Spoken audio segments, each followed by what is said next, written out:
भारत की राजनीति में जिन व्यक्तित्वों ने अपनी अमिट छाप छोड़ी है, उनमें इंदिरा गांधी का नाम शीर्ष पर आता है। वे भारत की पहली महिला प्रधानमंत्री थीं और आज भी उन्हें देश की सबसे शक्तिशाली एवं निर्णायक नेताओं में गिना जाता है।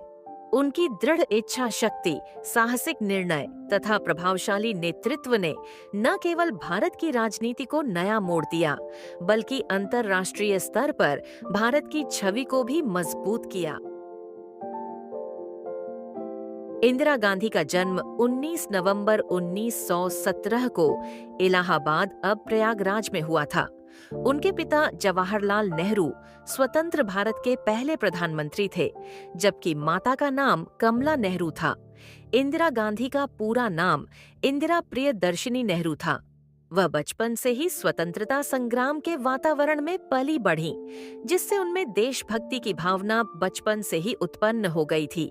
उन्होंने अपनी प्रारंभिक शिक्षा इलाहाबाद में प्राप्त की, फिर आगे की पढ़ाई के लिए शांति निकेतन, फिर स्विट्जरलैंड और अंत में ऑक्सफोर्ड विश्वविद्यालय गईं।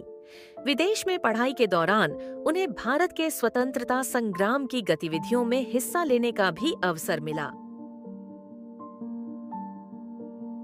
इंदिरा गांधी का राजनीतिक जीवन औपचारिक रूप से तब शुरू हुआ जब वे 1959 में भारतीय राष्ट्रीय कांग्रेस की अध्यक्ष बनी।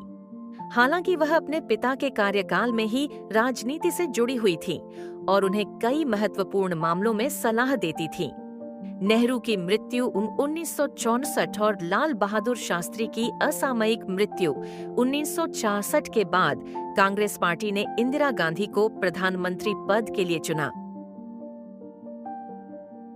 इंदिरा गांधी का प्रधानमंत्री के रूप में कार्यकाल दो प्रमुख कालखंडों में विभाजित जा सकता है। इंदिरा गांधी ने जब प्रधानमंत्री पद संभाला, तब भारत कई आंतरिक और बाह्य समस्याओं से जूझ रहा था। उन्होंने तत्कालीन चुनौतियों का साहसपूर्वक सामना किया। उनके कुछ प्रमुख कार्य इस प्रकार हैं। हरित क्रांति। इंदिरा गांधी ने देश में कृषि उत्पादन बढ़ाने हेतु हरित क्रांति को प्रोत्साहन दिया, जिससे खाद्यान्न उत्पादन में आत्मनिर्भरता आई। बैंकों राष्ट्रीयकरण 1969। उन्होंने देश के 14 प्रमुख बैंकों का राष्ट्रीयकरण किया, जिससे ग्रामीण और गरीब जनता को बैंकिंग सुविधाएं मिल सकीं। 1971 का भारत पाक युद्ध। बांग्लादेश की स्वतंत्रता में इंदिरा गांधी की भूमिका निर्णायक रही। उन्होंने पाकिस्तान के विरुद्ध निर्णायक युद्ध छेड़ा और बांग्लादेश का निर्माण संभव कराया। गरीबी हटाओ का नारा। उन्होंने 1971 के चुनाव में गरीबी हटाओ का नारा दिया, जिससे उन्हें भारी जनसमर्थन मिला। 25 जून 1975 को इंदिरा गांधी ने देश में आपातकाल घोषित किया। इसका कारण इलाहाबाद हाईकोर्ट द्वारा उनके चुनाव को अवैध ठहराना था। इस दौरान प्रेस की स्वतंत्रता पर अंकुश लगाया गया, विरोधियों को जेल में डाला गया और नागरिक स्वतंत्रताओं पर प्रतिबंध लगाए गए। हालांकि आपातकाल को लेकर उनकी कड़ी आलोचना हुई, परंतु कई लोग इसे प्रशासनिक अनुशासन और व्यवस्था के रूप में भी देखते हैं। 1987 में चुनाव हारने के बाद भी उन्होंने हार नहीं मानी और 1980 में फिर से भारी बहुमत से सत्ता में लौट आईं। राष्ट्रीय एकता। इंदिरा गांधी का मानना था कि देश की एकता सर्वोपरि है। उन्होंने पंजाब में अलगाववादी आंदोलनों का कड़ा विरोध किया। आत्मनिर्भर भारत की नींव। उन्होंने स्वदेशी उत्पादन और तकनीकी विकास को प्राथमिकता दी। वैज्ञानिक और परमाणु विकास। 1974 में पोखरण में भारत का पहला परमाणु परीक्षण स्माइलिंग बुद्धा उनके नेतृत्व में हुआ, जिसने भारत को परमाणु शक्ति संपन्न देशों की श्रेणी में ला खड़ा किया। इंदिरा गांधी का जीवन कई संघर्षों और उपलब्धियों से भरा रहा, लेकिन उनका अंत बहुत ही दुखद और त्रासदीपूर्ण था। 31 अक्टूबर 1984 को उनके ही सिख अंगरक्षकों ने उन्हें गोली मार दी।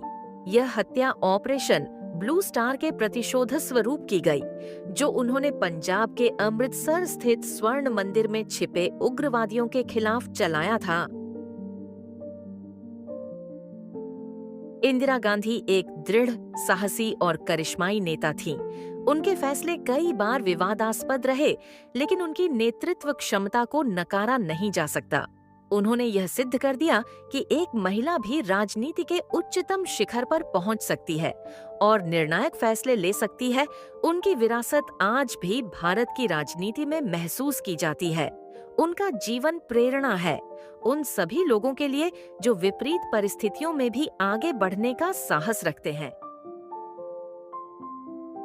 इंदिरा गांधी केवल एक राजनेता नहीं थीं, बल्कि एक विचार थीं, दृढ़ निश्चय, साहस और आत्मबल की प्रतीक। उनके योगदानों को इतिहास में स्वर्ण अक्षरों में लिखा जाएगा।